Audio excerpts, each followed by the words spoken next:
Le grand entretien avec Ghislain Guillot, qui est directeur général de GD France. Bonjour Ghislain Guillot. Bonjour Michel. Que propose GD France? Qu'est-ce que ça veut dire GD? Alors GD France, ça veut dire initialement Gauss Distribution France, mais je l'ai changé par Ghislain Distribution France. non, en fait, c'est GD France, tout simplement. Il n'y a pas d'appartenance à une marque, de manière à pouvoir rajouter plusieurs marques en fonction des besoins du marché, et pas rester uniquement monomarque qui pourrait nous mettre en danger sur le long terme. Alors que propose GD? Alors GD France, c'est un groupe que j'ai fondé en 2004. Ce groupe a pour mission de distribuer sur le marché français des produits 2 et 4 euros, à savoir des motos et des quads. Nous sommes leaders depuis 3 ans sur le marché du quad. On est aujourd'hui à la 10e position en moto, alors que nous étions à la 50e il y a encore 3 ans et demi. Donc ça prouve qu'on a des produits qui correspondent bien à la demande du marché. Nous opérons à travers un réseau de 350 concessionnaires répartis sur l'ensemble du territoire national. Et en 2024, nous allons démarrer la distribution de produits électriques. Alors, dans les produits thermiques... Là, vous êtes sur le thermique jusqu'à maintenant. Alors, on est... Pas tout à fait, pas exclusivement. Ouais. Nous avions été précurseurs en 2011 en apportant la marque Zero Motorcycle, qui est une marque californienne. Ce sont des motos à très très haute performance, à très grande performance. Mais je pense qu'on était tellement précurseurs que le marché n'était pas prêt. C'est-à-dire qu'il y avait un problème principal qui était que le consommateur était prêt à passer sur de l'électrique s'il y avait une parité par rapport à ce qu'il pouvait obtenir avec un thermique. C'est-à-dire qu'au même prix, j'ai sensiblement la même performance, la même fiabilité, la même distance d'usage, autonomie, et également un prix de revente raisonnable. Ce n'était pas le cas à l'époque. On avait un produit très très cher, avec des problèmes techniques, aucune valeur de revente, c'est-à-dire que quand vous achetiez votre produit, c'était perte totale au moment de la revente, qui fait que le marché n'était pas captif à ce moment-là. Depuis, je dirais, quelques années, on a, je dirais, des produits qui ont énormément évolué en termes de technologie, sur un certain type d'usage, évidemment, qui fait que c'est accessible au même prix qu'un véhicule thermique. Donc ça, c'est plutôt bien, c'est fiable. Et il y a une certaine cote en termes de valeur de revente. Donc, il y a un vrai intérêt aujourd'hui. Le marché devient captif pour l'électrique. Et puis, avec ces produits électriques, on répond aussi à certaines normes et également à certaines contraintes. La ville de Paris, aujourd'hui, n'autorise plus les 2 roues à se parquer gratuitement. Aujourd'hui, vous avez un 2 roues thermique, vous payez votre parking avec un véhicule électrique. Pour l'instant, vous ne payez pas votre parking. Donc, il y a aussi un avantage en termes de contraintes. Qui sont vos fournisseurs ? Alors, nos fournisseurs sont essentiellement chinois et demain indiens. Ouais. Nous sommes importateurs exclusifs pour la marque CF Moto, pour la marque Gauss, ainsi que pour la marque Zontes. Et en 2024, nous allons donc introduire 2 nouvelles marques électriques, une marque chinoise qui s'appelle Zio et une marque indienne qui s'appelle Vida. Alors, cette marque indienne est en fait détenue par le plus grand groupe de motos, enfin de fabricants de motos mondial, plus gros qu'Honda en termes de volume. C'est le groupe Hero qui est derrière ça. Et je dirais que la technologie qui est développée par ces pays est de très très bonne aloi. Si on considère que la Chine interdit les 2 roues thermiques depuis 2005, ils ont eu largement le temps de travailler sur la technologie pour ces produits. Donc ils sont aujourd'hui en mesure de nous offrir des produits à un prix tout à fait acceptable, mais avec une technologie fiable et un usage en termes d'autonomie de qualité. Donc on va pouvoir introduire ces produits sur le marché européen et en ce qui nous concerne pour le marché français.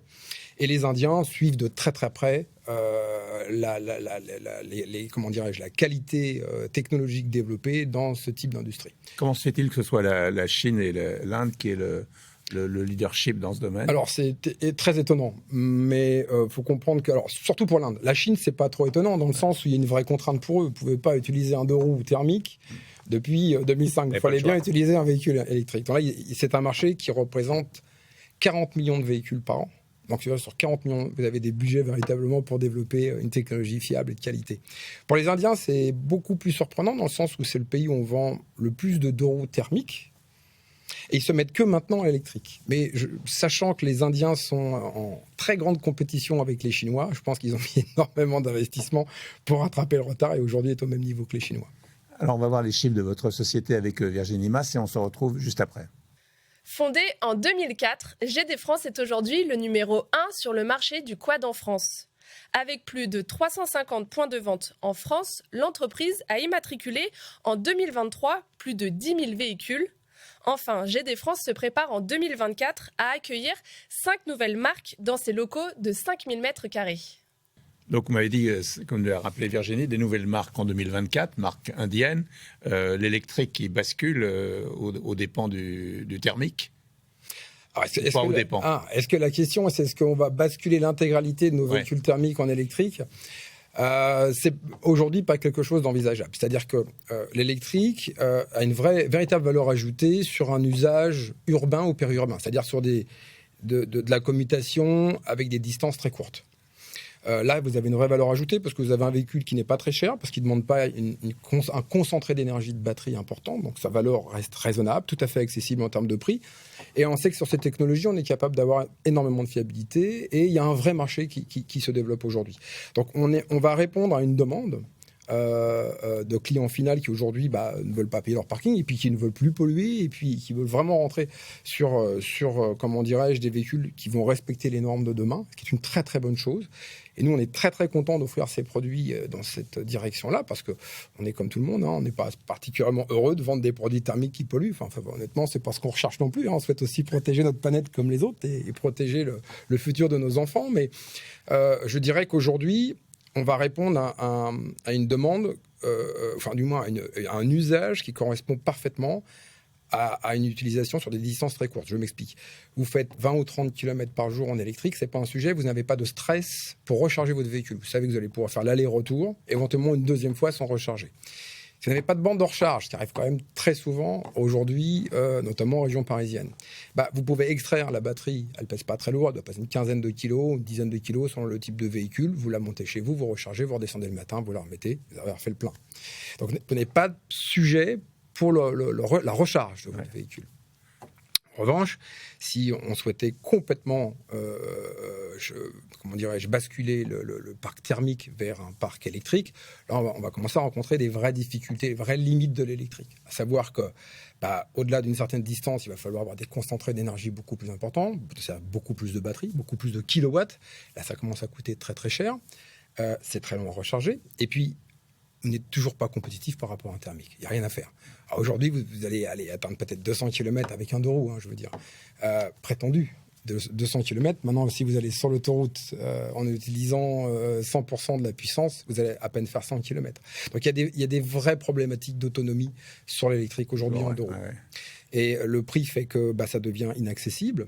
Et à ce prix, la valeur de revente aussi n'est pas très bonne parce que le produit ne correspond pas véritablement à l'usage. On se retrouve comme on était en 2011 à l'époque. Donc, c'est pas la solution absolue. C'est une solution sur un type d'usage. Comment expliquez-vous votre réussite, le fait que vous soyez le numéro 1 aujourd'hui dans ce domaine ? Dans le domaine du quad ? Oui. On est numéro 1 dans le domaine du quad, mais on n'est pas numéro 1 dans la moto. Oui.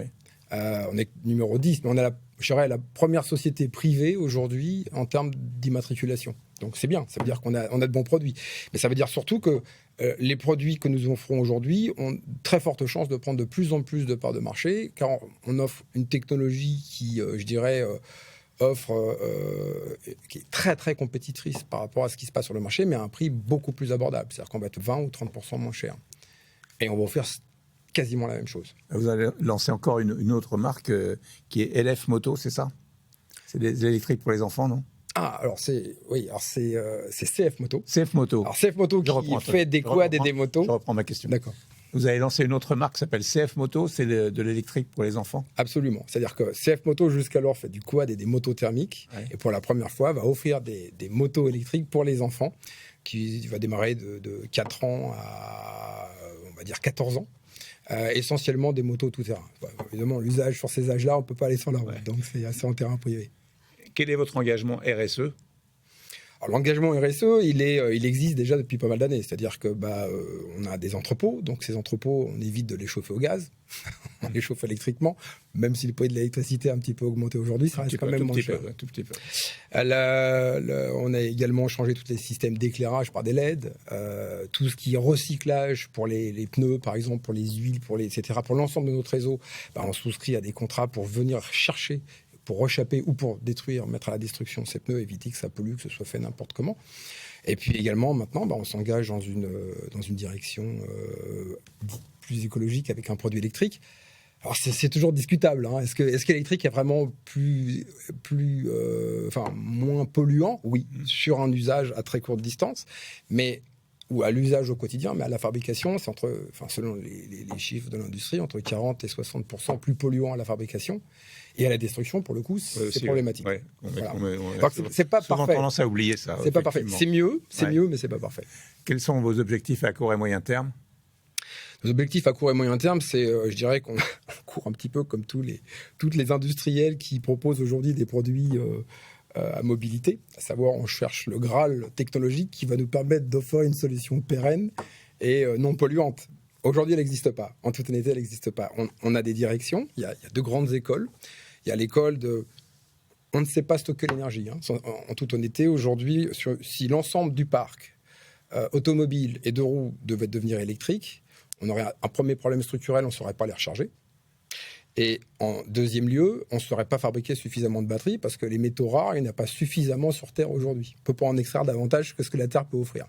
Donc on a une vraie problématique là, fondamentale, sur laquelle on n'a pas encore de réponse sur la technologie d'aujourd'hui. Mais demain, on pourrait très bien imaginer des batteries qui n'utiliseraient pas forcément ces métaux rares, il y a des directions sur lesquelles certains industriels vont, qui pourront offrir une possibilité de stockage d'énergie sans avoir à détruire l'ensemble de notre planète pour les fabriquer ou pour les recycler. Et puis la deuxième école, si on peut stocker l'énergie, on peut tout faire. Hein. On peut alimenter nos moteurs, nos maisons, on peut faire plein de choses. L'autre école, c'est de se dire un moteur thermique, c'est pas polluant. Ce qui est polluant, c'est le carburant. Donc, si on trouve un carburant propre, on peut remettre ce nouveau carburant dans ces moteurs thermiques ou toujours sur un moteur électrique. C'est pas gênant, ça fonctionnerait très bien aussi. On alimenterait un petit moteur thermique qui alimenterait un moteur électrique. Le seul problème, c'est qu'aujourd'hui, on a bien des directions. Hein. On a plusieurs types de carburants qui sont un peu plus propres ou totalement propres, comme l'hydrogène. La seule problématique, c'est qu'on ne sait pas encore l'extraire sans polluer et le proposer sur le marché à un prix acceptable. C'est la petite équation sur laquelle aujourd'hui l'industrie est confrontée. Mais honnêtement, je pense que politiquement, le fait d'être allé sur l'électrique, ça pousse l'ensemble de l'industrie à aller chercher des technologies nouvelles sur lesquelles on pourra offrir aux consommateurs finaux des solutions qui vont être complètement adaptées à la problématique environnementale que nous rencontrons aujourd'hui. Donc, on est très avide, entre guillemets, de rechercher ces technologies. Évidemment, on est en veille permanente en Chine, en Inde, aux États-Unis, en Europe, sur différents partenaires qui travaillent sur ces solutions. Merci beaucoup. Bon, Michel, merci.